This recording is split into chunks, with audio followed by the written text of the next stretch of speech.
going on, guys? Kevin the Tech Ninja here, and I've had the S21 Ultra for a while now, and there's a whole lot to be said about this phone. This phone lands in that rare category where I started to appreciate it more as time went on. So as a quick disclaimer, I've seen this come up in a couple of videos. I have two lines of service, one for personal and one for business. The S21 Ultra has been my personal SIM card since it came out. Also, Samsung sent this phone on loaner for review, so they don't influence anything I'm saying in this video as they're seeing this video at the same time as you guys today. Coming in at $1,200, the S21 Ultra is Samsung's flagship phone. The S21 series also had a regular S21 and also the S21 Plus.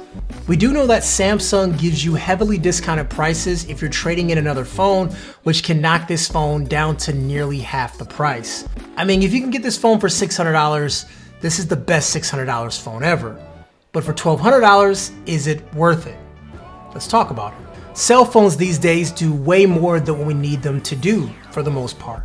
So asking someone to pay $1,200 is a big ask. With more premium phones, the big difference is the camera, and we'll talk about that later in the video. In the hand, the S21 Ultra is a big phone. Also, the camera bump on the back is noticeable, but the way it's designed, it's far less top heavy than what we've seen before, and it's comfortable. My bias leans towards smaller phones, but for a big phone, this feels great. Compared to its rival, the iPhone 12 Pro Max, this phone is much more comfortable and easier to hold in one hand. I did a video comparing these two already, so if you want to check those out, click up here, unless I forget to put it up here, then click the link down below in the description. So this phone is made from glass. It's like a glass sandwich with metal in the middle. So the front is glass and the back is glass, and the back glass is like a frosted glass, so it doesn't get a ton of fingerprints, but it still is prone to get scratches. I don't know if prone's the right word, but mine actually has is it a scuff or is it a scratch? I really can't tell. I can't feel it under my finger, but it's the scuff that won't go away. Obviously, this could be remedied if you get a D-brand skin. It does look dope, and it also protects the back of the phone. You can switch up the way it looks and the design and all that cool stuff. Hit the links down below to D-brand your device. But even if you're not rocking a D-brand skin or a case, that's something to be mindful of, that it could get a scratch. Now let's talk about getting into the phone. The way I get into my phone is by using the in-screen fingerprint sensor. It's super accurate and very fast to respond. In this day and age, we're wearing masks and that's been a thing for over a year now. So I am very thankful to have this. I also do keep facial recognition on too, so if I'm at home and I don't wear a mask, my phone unlocks by me just looking at it. The fingerprint also works when the screen is off, but I can never put my finger in just the right spot. So I always wake my phone up first and then find where it wants me to put my finger, and I use that instead. There are so many ways to get into this phone, and you'll find the perfect option for you, whether it's a swipe or it's a pen or anything like that. Now that we're into the phone, the first thing we see is this huge screen. And let me say, this screen looks really good. I don't need to say much talking about the technology behind it because it's just a good looking screen. Now for people who do care, it is AMOLED, meaning the blacks are true black and the colors are accurate, but it also can be vivid too. Now what I mean by that is that Samsung lets you customize the colors on the screen to make them fit your liking. So for me, I like a natural tone, which isn't super vivid, but a lot of people can switch over to vivid where you get those really bright colors. And this screen can accommodate anything you want to do. If you're watching videos, gaming, or even reading a book, this screen will not disappoint. And if you're worried about blue light, there is an eye comfort shield technology built in, similar to Apple's True Tone, but this has customizations built into it. You can set up schedules and all that stuff too, and it's worth checking out. You also have a variable high refresh screen rate up to 120 Hz at Quad HD resolution. However, I do keep it at 1080p. A high refresh rate makes everything smoother. It's hard to show, but if you look at this slow motion video, look at the reaction time when my finger scrolls on the screen and flick and swipe. Look how much faster it's reacting. There's a big difference when using it in person, although it can look a little minimal on camera. Now, when discussing performance, not much to say, but it's fast. It's rocking Snapdragon's latest chip, the 888, so expect excellent performance for a while. Now even the S10, which is 2 years old now, still runs great. So scrolling between apps, window and window mode, loading intense applications, all those things are really great on this phone, and you will not be disappointed, especially if you're a power user. If you like to game on phones, then playing a game like Call of Duty with an Xbox controller, you can hit some really high frames per second and low response time. Samsung has made an emphasis on gaming lately, and it's showing. These games are running really good. Now, software is a big one for Samsung. A lot of people have strong opinions on this topic, especially when it comes to Samsung. Now, One UI is Samsung's skin on top of Android, and it's actually one of my favorite skins when it comes to Android. So yeah, settings are confusing and somewhat overwhelming with so many choices, and it seems cluttered at times. But for people who know what they want out of a phone, and for people who know what they're looking for, having more settings is a good thing. I just wish there was a simple mode and advanced mode to hide some of the settings, as I know a lot of people can get confused within the settings. Another thing that is confusing are the redundant apps. Look, Samsung wants you to use their apps, and for good reason. They're really nice apps. But Android has a set of stock apps too, baked into Android. And it gets very confusing when you have a Play Store, a Galaxy Store, Samsung Pay, Google Pay, Internet, Chrome, Mail, Gmail, and I'm sure there are more examples of this. Also, Samsung's track record on updating their phone software consistently isn't the best. It's better than it was, but that's an Android issue, not Samsung's only, but Samsung might be one of the worst culprits. New to the S21 Ultra is the ability to use the S Pen. S Pen, which is a staple for the Note line, now can be used on the S21 Ultra. You can use an older S Pen if you want, or you can get a new one from Samsung that is made specifically for this phone. This phone doesn't house the S Pen, but Samsung also makes cases to hold it with the phone. It doesn't support the Bluetooth functions like the S Pen, so air gestures do not work, but simple S Pen features works great. If you want to know more about the S Pen features, I'll link a video down below to go over that with you.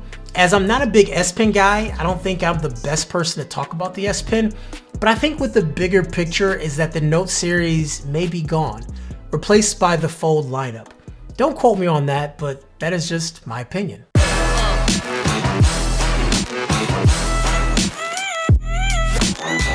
I think it's time to talk about the camera, or I guess cameras, and that's what makes the S21 Ultra, Ultra. There's a lot to talk about when it comes to lenses and features and modes, and I could easily spend a half hour discussing that, which I don't think you want me to do. Up front, there's a 40 megapixel sensor that is capable of shooting 40 megapixel images and up to 4K video. I think this front-facing camera is extremely sharp, and the image is detailed with great dynamic range. I've been really impressed with the images that comes out of it. Portrait mode 2 is fantastic. It's a huge upgrade compared to what we've seen previously. I find that detection and separation from the background is really good too, and you get some decently natural looking shots. Now, I talk about this all the time and you're tired of hearing me talk about it, but the skin tuning and enlightened skin and things like that, now you can turn that off, but it still does it a little bit. Beyond that, I'm very happy with the image.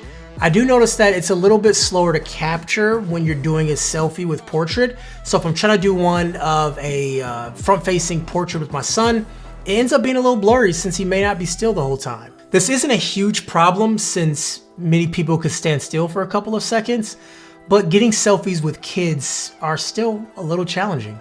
The rear camera system has 4 cameras, leading with the 108 megapixel sensor. When you're using the camera, it may ask you to switch over to the 108 megapixel sensor when taking some pictures. However, don't do that. That sensor disables HDR and you end up with a shot that you may not like. Most shots will be taken with this lens, so the default setting has HDR on. Just don't switch over to that other setting because you won't be happy with it. HDR on this camera is great. Taking pictures of outside objects is the best on mobile. They may not look 100% realistic, however, I do enjoy what comes out of the camera. With extra lenses, you can go ultra wide, giving you a nice shot of a whole landscape. or you can do a 10x or 30x zoom without losing any quality at all, which is really nice. The zoom lenses works great for larger objects, but they're not great for zooming into closer objects, if that makes sense. We also do have 100x space zoom. It's gotten better since we last saw it a year ago, and I think if the object is big enough and it's far enough, with enough light, you can grab a decent looking shot. I see a lot of people taking pictures of the moon, which is neat, but I have not found a real reason to have it outside of just a couple party tricks. I'm not mad that I do have it. It's a cool trick, but for me, it's just nothing I see myself using. Video recording is very good on this phone. It has built-in 8K recording, which is something I can't comment on too much since I don't have an 8K TV or I don't have an 8K monitor. It looks fine. It's only 24 frames per second, takes a lot of space, the phone gets hot. It's okay. But most people are not going to be using that feature. What I like to use is the 4K mode. When shooting 4K or even 1080p, you have many options for different frame rates, and no matter what you're looking to shoot, you'll be impressed as long as you have some okay lighting. Also, stabilization is very solid, allowing you to shoot handheld shots when you're out and about without much shake or jitter. You can also change the microphone in the settings on the software to a Bluetooth headset in manual mode. So if you have Galaxy Buds in your ear, or if you have like a Bluetooth mic, you can use that for audio. Now, single take is my favorite camera mode.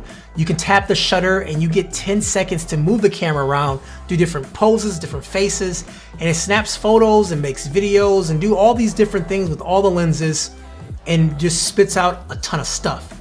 It's my favorite mode to use with my son because, once again, like every 2-year-old, they run around and do all these crazy things and spin around and all that stuff, and one take mode is able to grab a couple good shots at least and some fun little videos. The night mode on the camera works very well too. Only thing that I don't like about it is that you need to go into modes and activate it, but the camera does recommend you do it if you're in a dark setting.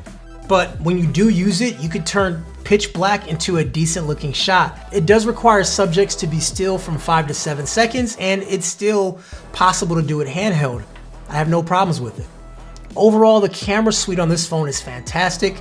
It's not perfect and it still struggles in lower light situations, but it's right up there with some of the best cameras now, and I think it is a pretty big upgrade from last year. Now, coming down the home stretch, battery life gets me well over a day. Now, going to bed with around 20-30% is really nice. Now, a disclaimer is that I'm not on 5G. I'm not going anywhere. I'm on Wi-Fi all day. I haven't tested it away from my house, haven't tested it during travel, so that data could change when that happens. The speakers on the phone is better than everything else. I compare this phone to 4 other major flagship phones, including its rival, the iPhone. This speaker is the clearest speaker out of every single one. It doesn't get as loud as the iPhone, but it's clear and it's loud enough to fill a decent space. And I guess one more thing that I just want to mention, this phone does have built-in ads. So if you go into the weather app, you may see some ads, or even notification shade might have some ads. You can go into settings and turn that off, but by default, it is on. Anyways, guys, this phone is a fantastic phone. The builds, the function, the design, the execution is all top-notch. Anything I mentioned as far as negative is just nitpicking on an overall amazing phone. Anyways, guys, that was my full review of the Galaxy S21 Ultra. Take care, guys.